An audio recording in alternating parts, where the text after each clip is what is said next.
আসসালামু আলাইকুম। বর্তমানে স্মার্টফোনে টেলিভিশন আসক্তিতে ছোট বড় বৃদ্ধ সবাই আছে এবং পর্নোগ্রাফি নিয়ে যা বলেন ডক্টর জাকির নায়েক হাফিজাল্লাহ। ভিডিওটি অনেক গুরুত্বপূর্ণ, শেষ অবধি দেখবেন। তো বন্ধুরা, চলুন আমরা ভিডিওটি দেখে আসি। তরুণ সমাজের অনেকেই বাকিদের কথা নাইবা বললাম, বয়স্ক লোকজনও আবার টেলিভিশন দেখার খারাপ স্বভাবটা রপ্ত করে। আপনি কি আমাদের দর্শকদের এই টেলিভিশন দেখার ক্ষতিকর প্রভাবগুলো সম্পর্কে কিছু বলবেন? এই টেলিভিশন, এতে উপকারের চেয়ে ক্ষতির পরিমাণই বেশি। এতে ক্ষতি হবে আধ্যাত্মিক ক্ষেত্রে, নৈতিক ক্ষেত্রে, সামাজিক আর অর্থনৈতিক ক্ষেত্রে। টেলিভিশনের ক্ষতির দিকগুলো নিয়ে একটা লেকচার দেয়া যায়।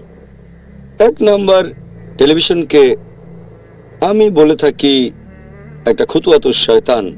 এটা শয়তানের পদচিহ্ন। এর অনেক কারণ। 1 নাম্বার হচ্ছে যে এটা অনেক সময় মানুষের নামাজ পড়ায় বাধা দেয়। একজন লোক টিভিতে অনুষ্ঠান দেখছে, একজন মুসলিম, যদিও নামাজের সময় হয়েছে, আচ্ছা ঠিক আছে 5 মিনিট পরে এভাবে একটার পর একটা অনুষ্ঠান দেখতে গিয়ে সে নামাজ মিস করে ফেলে।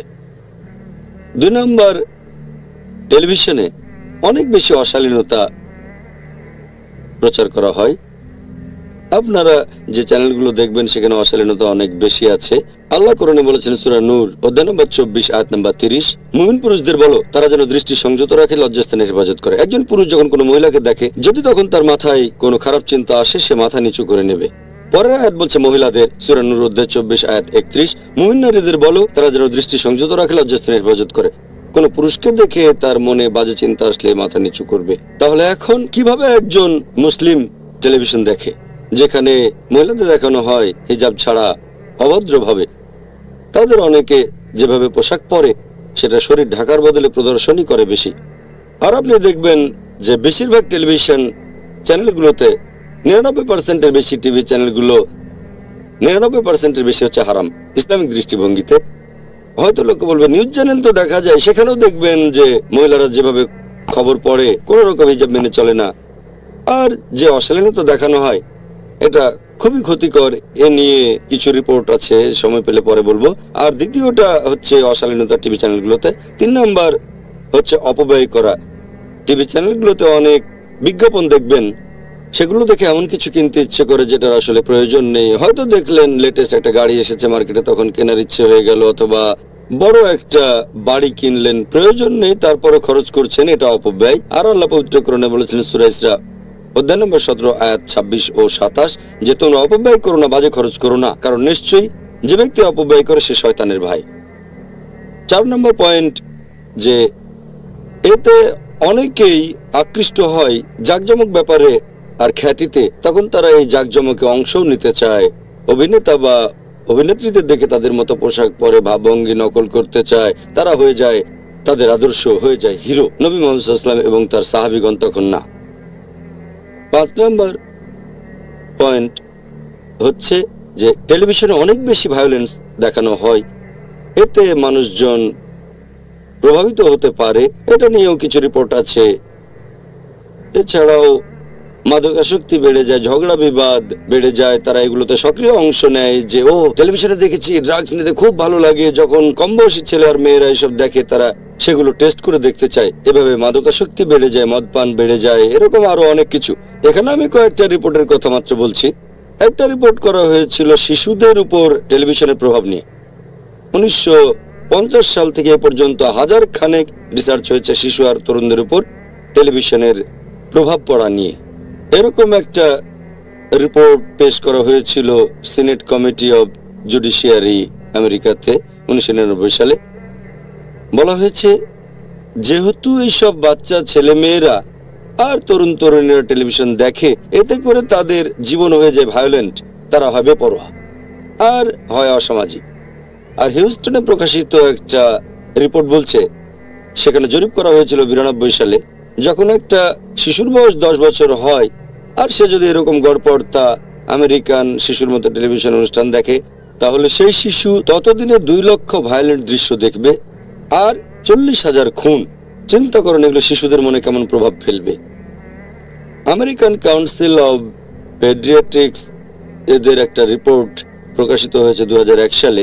বলা হয়েছে যে শিশুদের মৃত্যু বা তরুণ বা কিশোরদের মৃত্যু শুধু ভায়োলেন্সের কারণে, তার মানে হোমিসাইড, সুইসাইড আর ট্রমার হার অনেক বেশি বিভিন্ন রোগের চেয়ে, ক্যান্সারের চেয়েও বেশি, হৃদরোগের চেয়েও বেশি। ভায়োলেন্সে শিশুরা বেশি মারা যায়। এছাড়া আরো একটা রিসার্চ করা হয়েছিল কাইসার ফাউন্ডেশনে 2005 সালে। সেখানে বলা হয়েছে যে গড়ে একজন আমেরিকান শিশু প্রতি সপ্তাহে টেলিভিশন দেখে 44.5 ঘন্টা। তার মানে প্রতিদিন সে টেলিভিশন দেখে অথবা কম্পিউটারে বিভিন্ন গেমস খেলে অথবা কম্পিউটার স্ক্রিনের সামনে বসে থাকে, সব মিলিয়ে প্রতিদিন 6.5 ঘন্টা। তার মানে অন্য কোনো কাজে এত সময় লাগে না টেলিভিশনের সামনে বসে থাকা আর কম্পিউটার স্ক্রিন, শুধুমাত্র ঘুম বাদে, ঘুমানোর সময়টা একটু বেশি লাগে, এটা বাদে অন্য সবগুলো কাজের মধ্যে সবচেয়ে বেশি সময় এখানে। আর শিশুদের জীবনযাত্রার উপর টেলিভিশনের যে প্রভাব পড়ে সেটা দারুণভাবে ক্ষতিকর।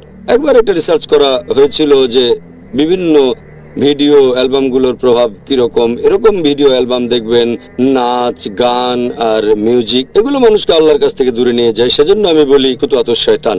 এটা একটা রিসার্চ হয়েছিল টেলিভিশনে যৌন দৃশ্য দেখানোর উপর। এটাও ক্ষতিকর। বেশিরভাগ চ্যানেল স্যাটেলাইট টিভি, আমেরিকাতে সেগুলো পর্নোগ্রাফি, ইংল্যান্ডে পর্নোগ্রাফিক চ্যানেল। সবচেয়ে বেশি লাভ করে যে টিভি চ্যানেলগুলো সেগুলো হচ্ছে পর্নোগ্রাফিক চ্যানেল, আর সবচেয়ে সস্তায় পর্নোগ্রাফিক চ্যানেল। এখন বিনোদন চ্যানেলগুলো অশ্লীলতা দেখাতে শুরু করেছে দর্শক বাড়ানোর জন্য, আর মানুষজন ধীরে ধীরে এগুলোর প্রতি আকৃষ্ট হচ্ছে। ভারত বেশ রক্ষণশীল একটা দেশ, প্রাচ্যের একটা দেশ। 20-30 বছর আগে তখন ভারতে যেসব সিনেমা তৈরি করা হতো সেখানে হয়তো কোনো প্রেমের দৃশ্য দেখাবে, তখন দেখানো হতো দুটো ফুল, ব্যাস বোঝানো হতো প্রেমের দৃশ্য। পরবর্তীতে দেখবেন নায়ক নায়িকারা একটা গাছকে ঘিরে দৌড়াচ্ছে, এটা প্রেমের দৃশ্য। এখন দেখবেন তারা জনসমক্ষে চুমু খাচ্ছে সিনেমাতে, এমনকি বিছানাতেও যাচ্ছে, আর এটা খুব নর্মাল। তাহলে এভাবে সব শুরু। প্রথমে দেখানো হলো সিম্বলিক ফুল দিয়ে প্রেমের দৃশ্য, তারপর এখন খোলামেলা বিছানার দৃশ্য, এরকম আরো অনেক অশ্লীলতা। আর এই জিনিসটা এখন চলে এসেছে টেলিভিশন চ্যানেলগুলোতেও, বিভিন্ন চ্যানেল যেমন ফ্যাশন টিভি ইত্যাদি। সেজন্য আমরা এ ব্যাপারে সাবধান যে আমাদের স্কুলে যেসব ছাত্রছাত্রী এখানে পড়াশোনা করে, আমাদের নিয়ম হচ্ছে তাদের বাসায় কোনো কেবল টিভি থাকতে পারবে না। যদি পিস টিভি দেখতে চায়, যদি নিজস্ব ডিশ থাকে যেখানে শুধু পিস টিভি দেখা যাবে, তাহলে অনুমতি আছে। তবে যদি দেখা যায় কেবল টিভি যেখানে পিস টিভির সাথে আরো 100টা বা 80টা হারাম টিভি চ্যানেল আছে, তখন বলি দেখার দরকার নেই। কারণ ইসলাম বলছে বড় ক্ষতি ঠেকাতে গেলে ছোট ক্ষতি মেনে নেওয়া যায়। বড় ক্ষতি এই হারাম চ্যানেলগুলো, আর ছোট উপকার এই পিস টিভি। তবে সবচেয়ে ভালো শুধু পিস টিভি। একটা ডিকোডারের চ্যানেলটা ধরেন, এটাই ভালো। আর খুব কম চ্যানেল আছে যেগুলো ইসলামিক মানুষকে নিয়ে যাবে সরল পথে, খুব কম। সেটা হয়তো 1%-এরও কম হবে টিভি চ্যানেল। আল্লাহর কাছে দোয়া করি আরো ইসলামিক চ্যানেল হোক, আর সেই চ্যানেলগুলো কোরআন এবং সুন্নাহ মেনে চলবে, এটা খুবই গুরুত্বপূর্ণ। না হলে তারাও বিপথে চলে যাবে মিডিয়া এবং ফিল্ম ইন্ডাস্ট্রির মতো। দর্শক বাড়ানোর জন্য এই চ্যানেলগুলো বিপথে চলে যেতে পারে, আর দোয়া করি আমরা যেন সরল পথে থাকতে পারি। এ হলো সংক্ষেপে টেলিভিশনের কিছু ক্ষতিকর প্রভাব। এটার উপরে একটা লেকচার দেওয়া যায়। তো বন্ধুরা, আপনারা বিস্তারিতভাবে ডক্টর জাকির নায়েক হাফিজাহুল্লাহর বক্তব্য শুনলেন। তো বন্ধুরা, আমাদের খারাপ জিনিসগুলো এড়িয়ে চলতে হবে এবং ভালো দিকগুলো আমাদের নিতে হবে। কারণ আমরা যদি খারাপ দৃশ্যগুলো দেখি তাহলে আমাদের মস্তিষ্কে অনেক ধরনের সমস্যা হবে। এজন্য আল্লাহ এবং রাসূল আমাদের যা নিষেধ করছেন সেগুলো থেকে আমরা বিরত থাকবো। তো বন্ধুরা, আজকের ভিডিও এই পর্যন্ত। যদি আপনি আমাদের চ্যানেলে নতুন দর্শক হয়ে থাকেন তাহলে অবশ্যই আমাদের চ্যানেলটিকে সাবস্ক্রাইব করে পাশে থাকুন। আসসালামু আলাইকুম।